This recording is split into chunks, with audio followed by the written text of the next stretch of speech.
Bonsoir à tous, merci de nous avoir rejoints pour cette édition sur Télésud. Voici les titres à la une de l'actualité.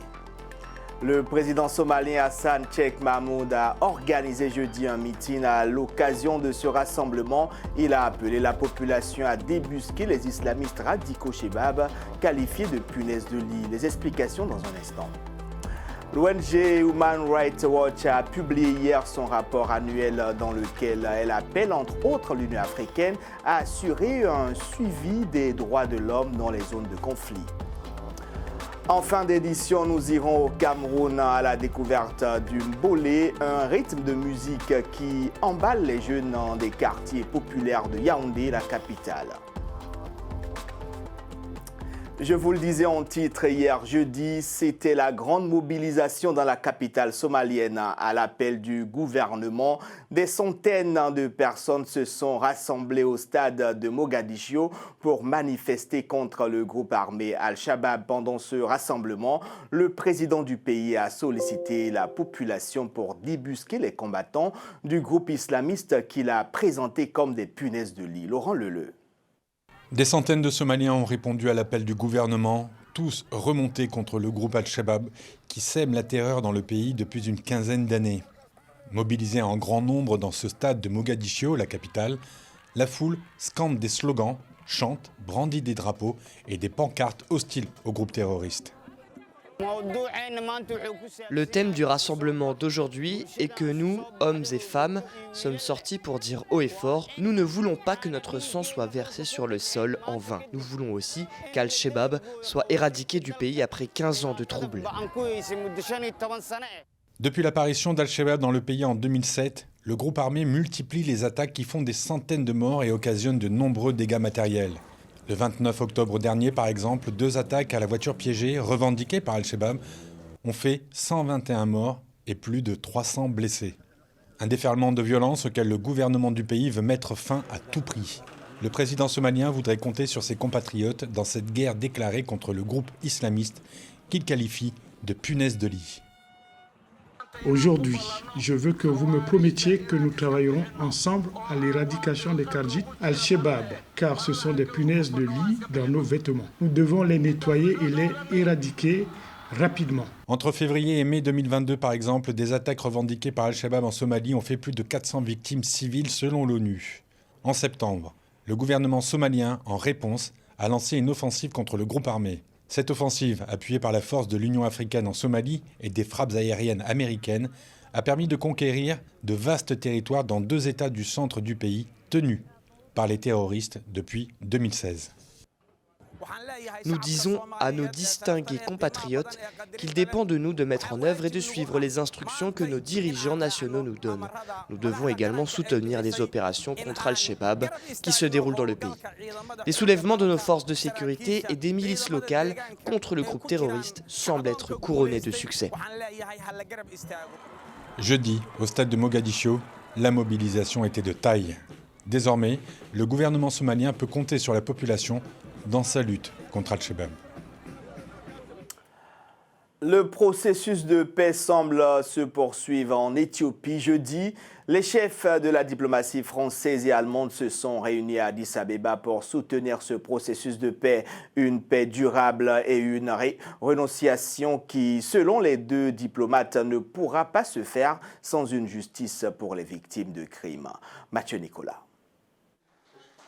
Soutenir le processus de paix en Éthiopie, voilà le but de la venue de la ministre des Affaires étrangères Catherine Colonna et de son homologue allemande Annalena Baerbock. Les 2 ministres ont été accueillis par le Premier ministre Abiy Ahmed à Addis Abeba, un entretien pendant lequel Paris et Berlin ont réaffirmé leur soutien à la mise en œuvre de l'accord de paix de Pretoria, signé le 2 novembre. Et croyez que, tout comme Annalena, je mesure très bien le courage qu'il a fallu tant au gouvernement fédéral qu'aux responsables tigréens pour faire le choix de la paix. Car il faut du courage, et il faut même de la vision pour faire ce choix. Les ministres ont également à cœur de porter le message de l'Union européenne. L'institution est prête à se réengager en Éthiopie à condition que le cessez-le-feu soit respecté et qu'un mécanisme de justice transitionnelle soit mis en place, alors que les rebelles du Tigré ont commencé à rendre leurs armes lourdes. Occasion aussi pour les deux ministres de dresser un bilan après un peu plus de 2 mois de paix au Tigré, un compte-rendu positif, selon Catherine Colonna. Nous sommes venus, je le disais, en priorité pour soutenir l'accord de paix qui a été signé à Pretoria et qui est mis en œuvre. Les choses ont bien démarré. D'abord, les hostilités ont cessé. Ensuite, de l'aide a pu atteindre des régions qui n'en avaient pas reçu suffisamment. Les services publics reviennent. Il y a eu un début de remise d'armement. Et puis, nous allons le voir, mais le mécanisme de suivi de l'accord qui permet d'avancer vers une justice transitionnelle. Prévue pour 2 jours, cette visite franco-allemande a également pour but d'évoquer la sécurité alimentaire en Éthiopie. Catherine Colonna et son homologue allemande Annalena Baerbock en ont profité pour fustiger l'action de Vladimir Poutine. Selon elle, le président russe utilise les céréales comme une arme de guerre alors que l'Éthiopie, comme d'autres pays en Afrique, n'a pas pu recevoir de blé pendant des mois en raison de l'invasion russe en Ukraine. Sans parler des centaines de milliers de personnes dans des conditions proches de la famine en raison du conflit, accentuées par la pire sécheresse qu'a connue la région depuis des décennies.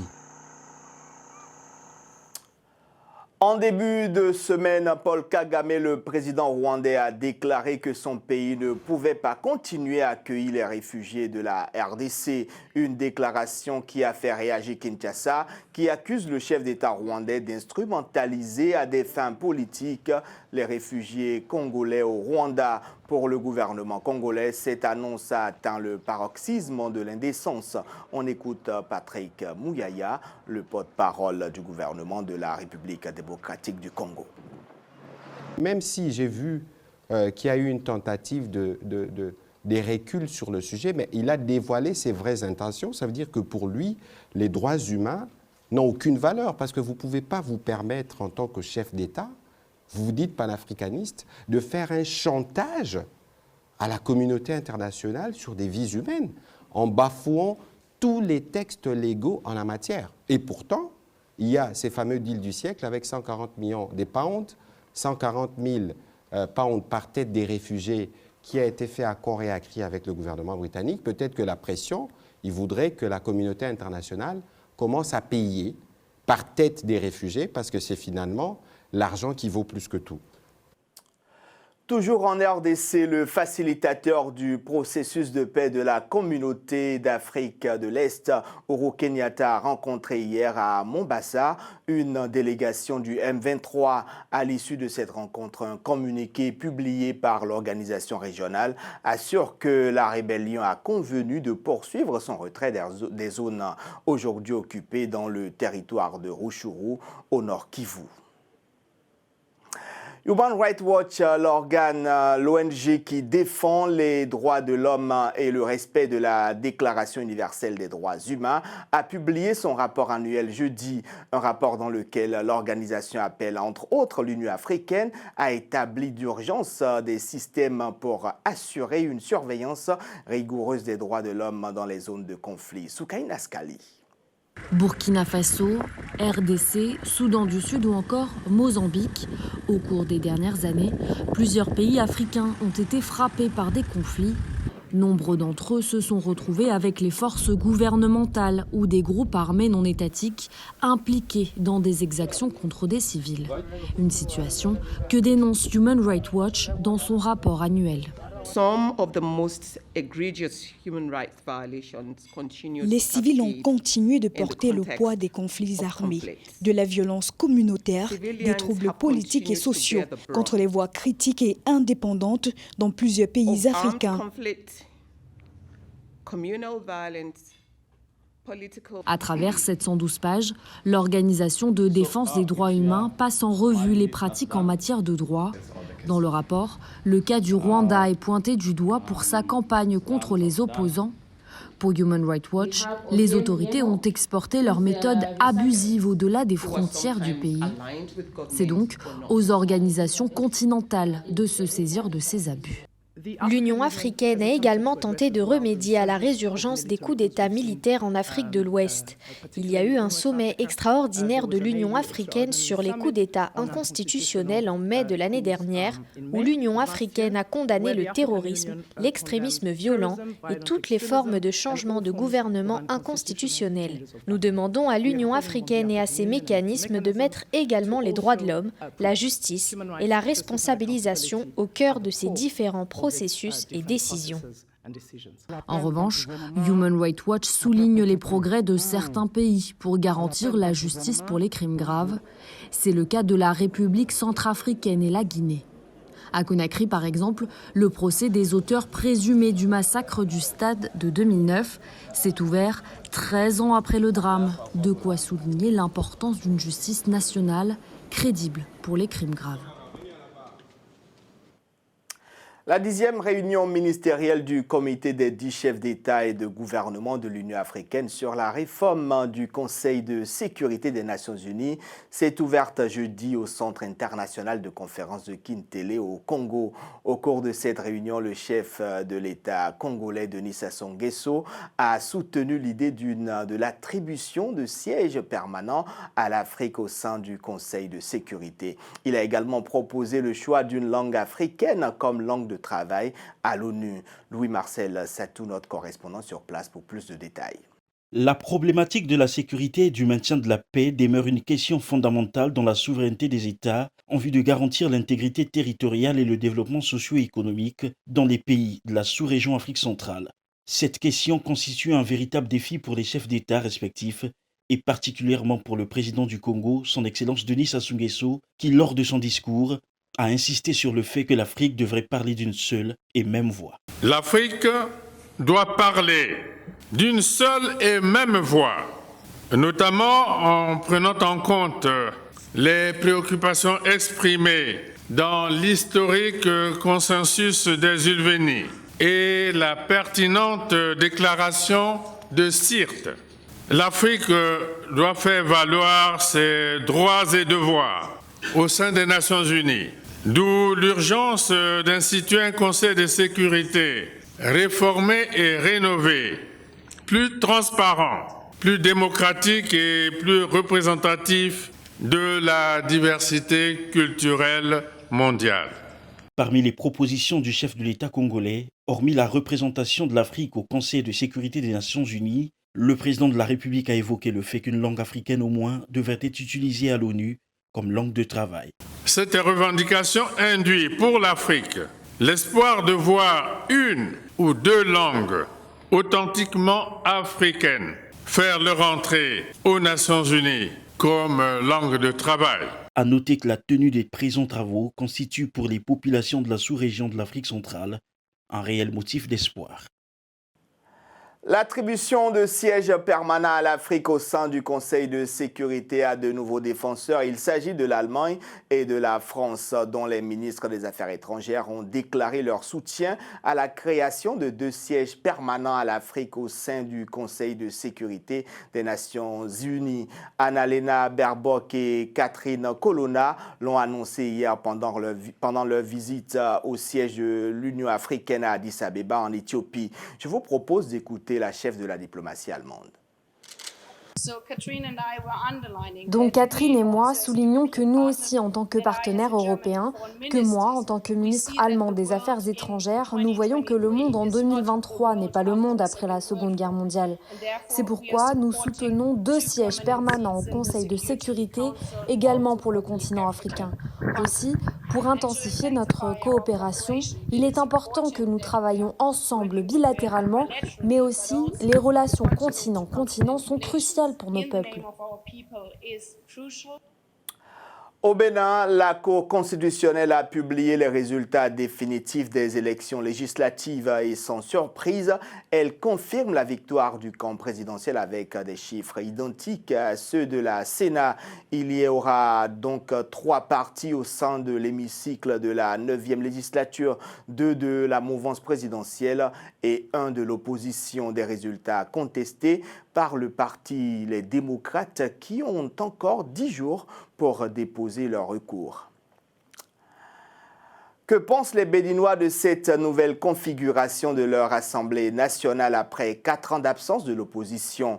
Élément de réponse dans cette Vox Populi réalisée par notre correspondant local, Kevin Sonsi. Pour ces élections, moi je suis très fier parce qu'il n'y a pas eu de violence. Moi j'ai parcouru assez de lieux de vote. Il n'y a pas eu de violence. Tout le monde est sorti pour voter tranquillement et ils sont rentrés chez eux. Nous, la population, on n'a qu'à... Le seul problème qu'il y a là, on n'a qu'à travailler dans le pays pour qu'il y ait la paix. Parce que la guerre, on sait quand ça a commencé, mais on ne sait pas quand ça va finir. Donc on remercie Dieu beaucoup qu'on a bien fait ça. Je suis content des partis de notre président. Vraiment, moi je suis content. Moi je suis content que lui est en haut là. Je suis content parce que c'est lui qui est là maintenant. C'est pourquoi je suis content. Je suis très contente du bon déroulement des élections législatives 2023 au Bénin. Et si dorénavant, ça pouvait se passer ainsi dans les pays africains, sans violence et sans que les jeunes se lancent dans les rues, ça serait bien pour l'Afrique. À présent, le reste de l'actualité réalisée par Swilas Balis et Noël Ndonga. Au Sahara occidental, les indépendantistes du Polisario se réunissent en congrès à partir de vendredi pour renouveler leur direction sur fond de tensions régionales. Le congrès va réunir plus de 2200 délégués et 370 invités étrangers au sud de la ville algérienne de Tindouf. Il se tient alors que le Sahara occidental est au cœur de tensions exacerbées entre les deux puissances du Maghreb. L'Algérie a en effet rompu ses relations diplomatiques avec le Maroc en août 2021 en raison de profonds désaccords sur ce dossier et du rapprochement sécuritaire entre Rabat et Israël. Fin octobre, le Conseil de sécurité de l'ONU a appelé à une reprise des négociations, dans l'impasse, pour permettre une solution durable et mutuellement acceptable dans la perspective d'une autodétermination du peuple du Sahara occidental. Un nouvel émissaire de l'ONU, l'italo-suédois Staffan de Mistura, s'est rendu plusieurs fois dans la région ces derniers mois, sans obtenir d'avancée. La présidente du premier parlement élu démocratiquement en Afrique du Sud est morte ce jeudi. La militante anti-apartheid Frene Ginwala, qui fut la présidente de la première Assemblée nationale démocratiquement élue en Afrique du Sud, et la première femme à occuper ce poste, est morte à l'âge de 90 ans. Frene Ginwala est décédée à son domicile après avoir été victime d'un accident vasculaire cérébral 2 semaines plus tôt. Frene Ginwala avait été nommée présidente de l'Assemblée nationale en 1994, tandis que Nelson Mandela était élu président, marquant la fin du régime d'apartheid. Elle avait occupé ce poste jusqu'en 2014. Le gouvernement britannique exclut tout retour des frises du Parthénon en Grèce. La ministre de la Culture britannique Michelle Donnellan a exclu mercredi 11 janvier un retour en Grèce des frises du Parthénon exposées au British Museum de Londres, rejetant des informations de presse selon lesquelles le musée et Athènes finalisent un accord. Depuis le début du XXe siècle, la Grèce demande officiellement la restitution d'une frise de 75 mètres détachée du Parthénon, ainsi que d'une des célèbres cariatides provenant de l'Érectéion, petit temple antique également sur le rocher de l'Acropole, toutes deux pièces maîtresses du British Museum.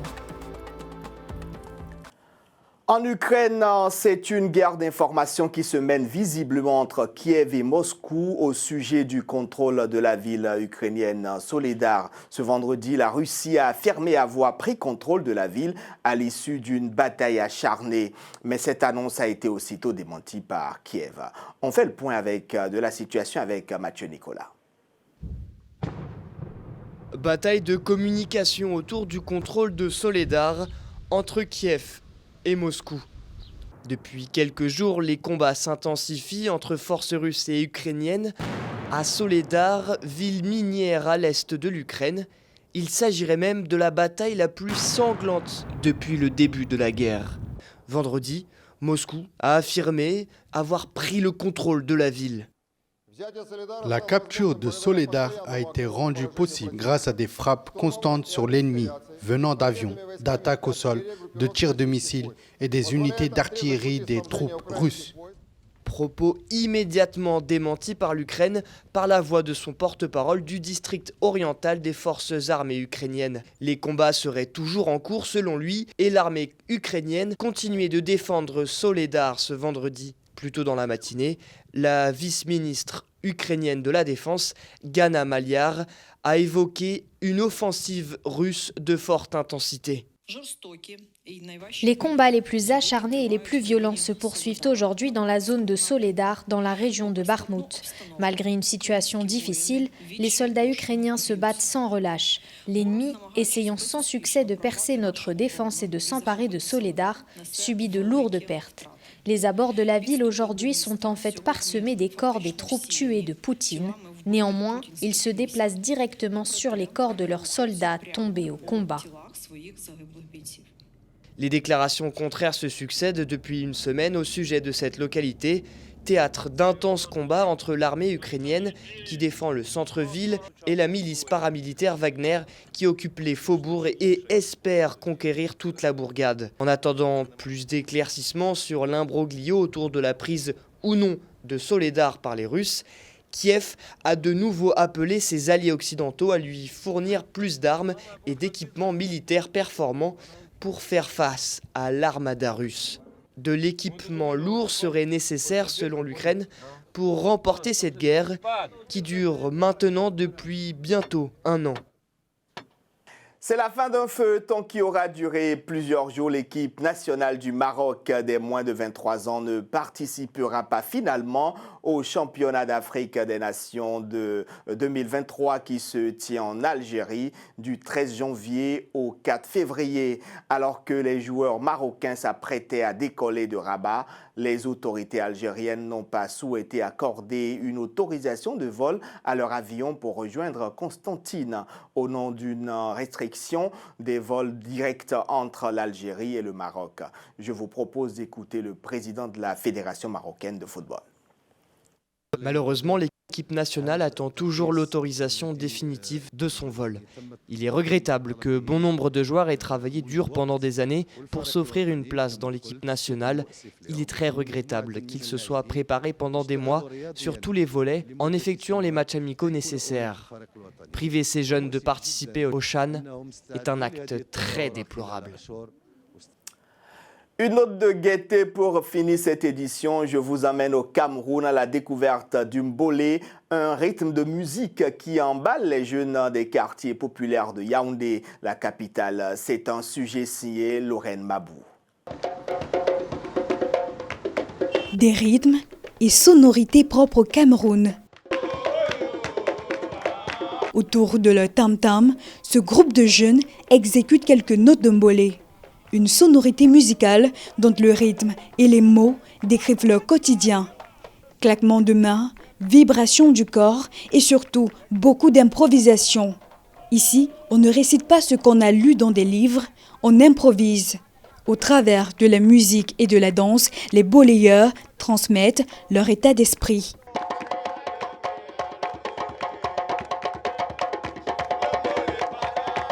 Ce que le bolé raconte, c'est que en fait d'abord ce que nous vivons au quotidien, les petits trucs, les petits problèmes de survie et tout.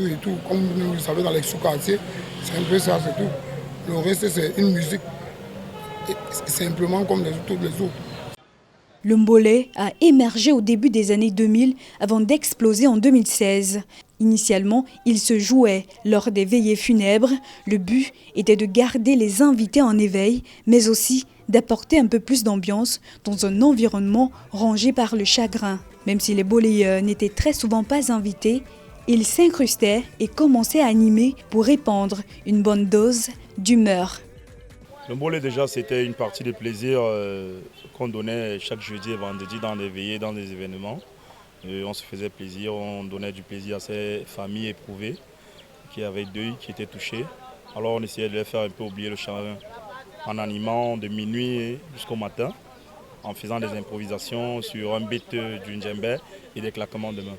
Le mbolé n'est pas qu'une musique, mais aussi une danse. Pour l'exécuter, il faut faire appel à des positions insolites. Dos courbé, pieds pliés, bras en l'air, cou tordu, aucune retenue. L'objectif est de parodier tous les faits et même les défauts physiques. Il s'agit d'une autodérision. Dans le fond, comme sur la forme, rien de sérieux et de recherché. Juste une volonté de s'amuser en décrivant son quotidien ou celui de son entourage. Dans le Mbolé, j'ai rencontré des sonorités que j'entendais souvent dans les villages. Quand on va dans les villages, les danses traditionnelles, les consoles, on entend les sonorités là et j'ai retrouvé ça dans le Mbolé. C'est ça qui est attrayant. C'est original en fait. Ça fait local, ça n'a aucune connotation gabonaise, ivoirienne, occidentale, aucune connotation. C'est là. On utilise les tam-tams, les maracas, les mains qu'on tape et les sujets sont locaux. Ce rythme, 100% camerounais, est inspiré de la culture locale. Un mix entre le bikotsi, un genre musical issu du centre Cameroun, et le makossa qu'on retrouve au littoral. Le mbolé a traversé les frontières du Cameroun. Il est désormais écouté et apprécié à l'international.